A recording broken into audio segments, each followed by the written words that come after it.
Hey, how's it going, comic collectors? Lone Wolf and Comics here, and haven't got to share a video in a while, and wanted to share some of my recent pickups that I've managed to acquire over the past year, and also probably 2 or 3 years even, because I've picked up some books that I haven't actually shared with the channel, and to start this off, one of the series I've managed to fall into is a Blazing Comics. It's a rural home comic run from the 1940s.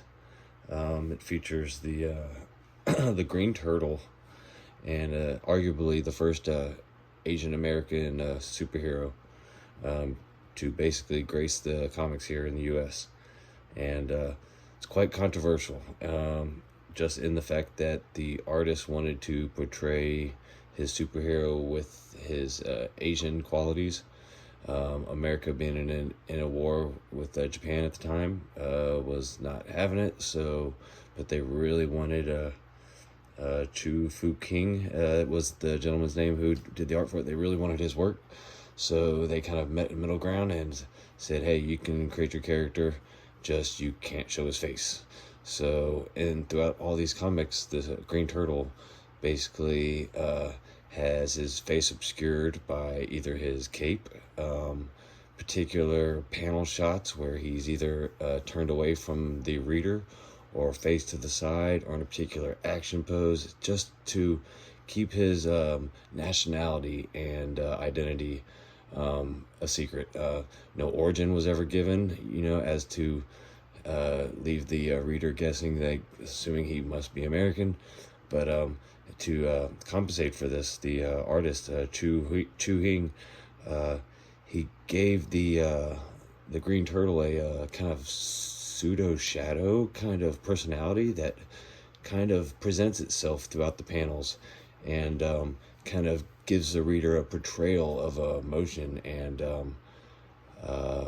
basically feeling for the superhero, and also kind of let you know a little bit of the potential nationality of the hero himself, and to show the commonality between different countries and stuff, to come to a greater good, to fight against those particular events that were happening at the time. But I've managed to pick up a bundle of these issues from Blazing Comics, and I'm just gonna go ahead and start off with the big guy I've got is Blazing Comics #1, and it's come out in 1944. And as you can see here, it is quite a potentially controversial cover. It's got the Green Turtle standing over a Japanese communist and general, and basically just choking him out. And as you can see, the ominous personality and the little manifest form, basically, that presents itself, and all the art form so eloquently done by the artist, and showing his satisfaction within the moment, and just absolutely just an obscure little 6-issue run, and just the covers are just absolutely won me over. And then when you read the books themselves and you see the flow of the art and the beautiful work of each panel and how it all works together, and for what you have in those few 6 issues, it's a treat. For any Golden Age collector, it's a treat. And for someone who's only been in the game maybe 5 years plus, I am so grateful to even have come across what issues I have come across. But here we have Blazing Comics #1, and just absolutely beautiful.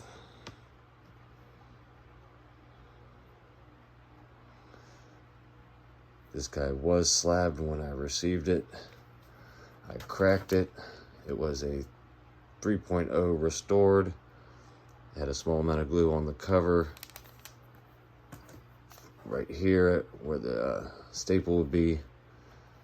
So obviously, if I was to ever submit it or do anything of that nature, I would have that removed and have it restored or have it unrestored and back to. I have no intentions though. I have a particular fondness of having ungraded comics for the most part. But so Blazing Comics #1. I do not have issue 2, but I do have issue 3. And as you can see, it is an absolute gem as well. Just that red cover just absolutely just is going to grab any kid's eye as he's rolling across the candy aisle in the 40s.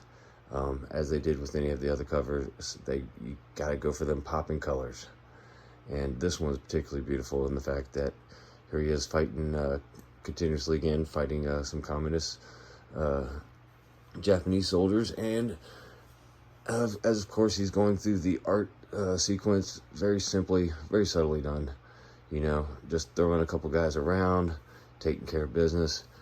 He got his cape flowing in the background with the beautiful little logo, his little logo on the back of the cape, and of course the ominous personality popping in for the reader to help just add that little bit more element of visual storytelling, and just an absolute gem. Not in the highest grade, but you know, when you become a comic collector, those become the least of your concern. I mean, you just appreciate these relics and the fact that they are still with us. And a lot of these were destroyed thankfully not here in the U.S., but any comics that made it over in the East during these times, you know, in an attempt to bring down the communist regime, they were quickly and swiftly destroyed, and that's why a lot of this stuff did not survive. But at least any that made its way overseas. But what stayed here amongst the United States and other neutral countries, you know, what survived over the years, thankfully through what collectors and what caretakers have loved to cherish these books and keep them around for as long as we can. Because it's all just paper, and it's all limited, as aren't we all? But just an absolute beautiful book. And this here is the third appearance of the Green Turtle, and it also has appearances by Tommy Page, Black Buccaneer, Red Hawk, Jun-Gal, and Mr. Ree, and absolutely horrible play off some subtle racism there, trying to be like Mystery, and Mr. Lee, Lee, but Mr. Ree, Mr. Ree. The subtle changes of the time as we try to strive forward, but we all share commonalities in the things we love.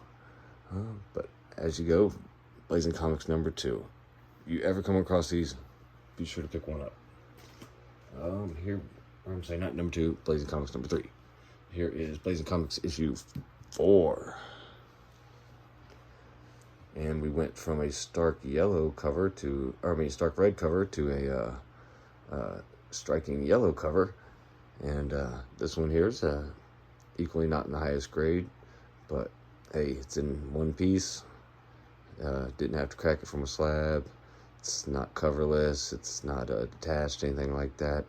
Still in good shape.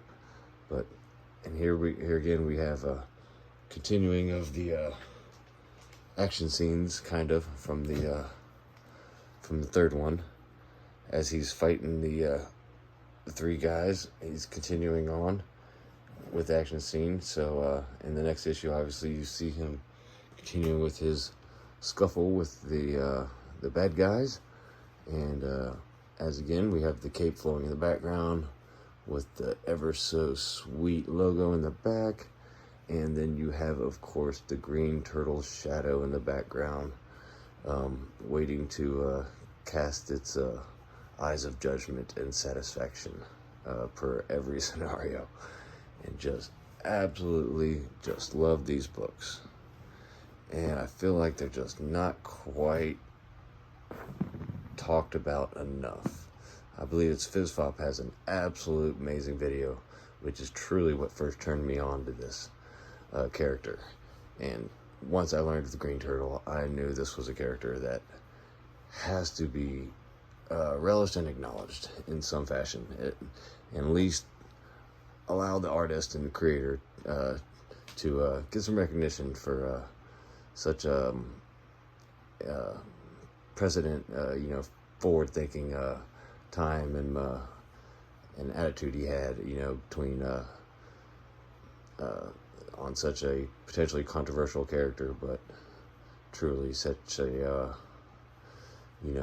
forward character. So, and as you can see here, his face is shown, but so obscurely hidden behind the bad guy. But even I will just now notice his eyes are even drawn in such a fashion. As you can see, that that was always a big thing. Could not draw the eyes in an upward slash fashion as to indicate he could be so. They would make him, do certain artistic things, but obviously he tried to deviate from that in the best that he could. Even the little turtle logo subtly on the helmet. I honestly never noticed that before. It's got the beautiful turtle logo.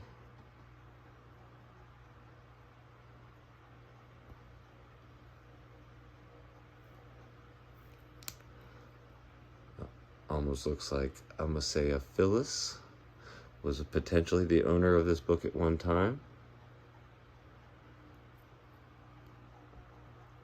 Well, she cared enough about it not to tear it apart. But Blazing Comics issue number 4. And this would be February 1945. Issue 4 of number 6. And this would be the 4th appearance of the Green Turtle. Next issue is issue 5. This issue is actually has a it contains covers was reused.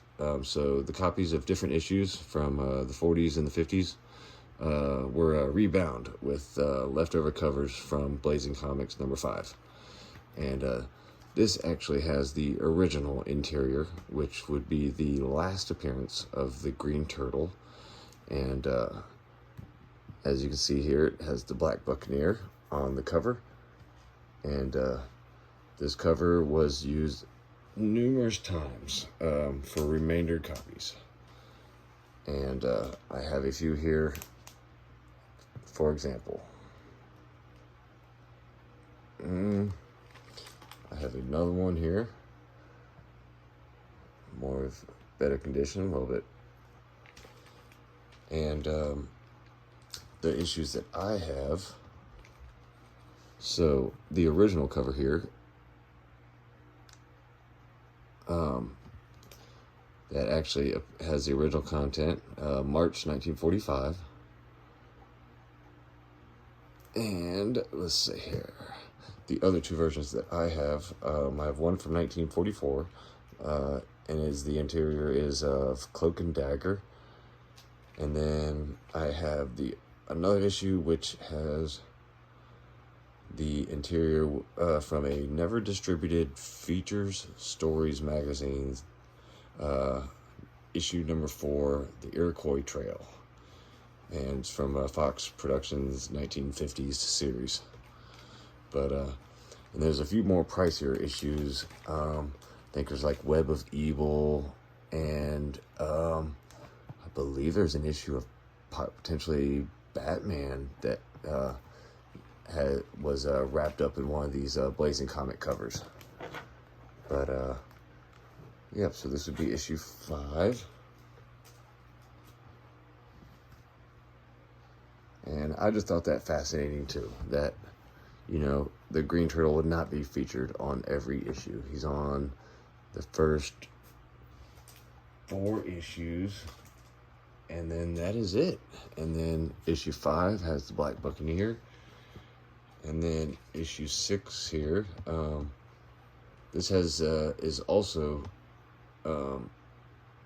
has different exteriors, and it jumps into different titles. It does not continue the Green Turtle. Of course, that ended with issue 5. But in issue 6, this one here has the interior of a Zegra, Jungle Empress, issue 3. This would be April 1945, issue number 6. And absolutely I just love all these books. They're so just 1940s. And they're just the gold, or the bold borders on the top, the simplicity of the artwork, and yet also the controversial nature of the artwork in itself, and just the context from which every book can tell such an amazing story from those times. And you could truly teach a class, an hour class in any school, on just the time from which that book came out, the people involved, the political issues, and the things going on when that book was coming out. Each book is just an absolute treasure trove of knowledge and information. Just such a potential of lost history there within the Golden Age comics that truly can die within those that continue the field. Of course, they'll carry on through generations, but those can dwindle as those less people become interested as the years pass. So, any and all of you that still do this, as with me, keep collecting, keep cherishing these books, and don't be afraid to let them go. Also, get into the hands of other collectors. Giving books is probably one of the most satisfying things that can be done, and I have given quite a few books in my life, and it is just an absolute treat. And especially when you can help other collectors find books. So, speaking of that, if any of you guys got any holds on a decent copy of Captain Marvel Adventures 128 that's actually intact, I would love to do a trade with you. But anyways, I hope to post another video here again shortly. So you guys have a good day. Lone Wolf and Comics out. Thank you.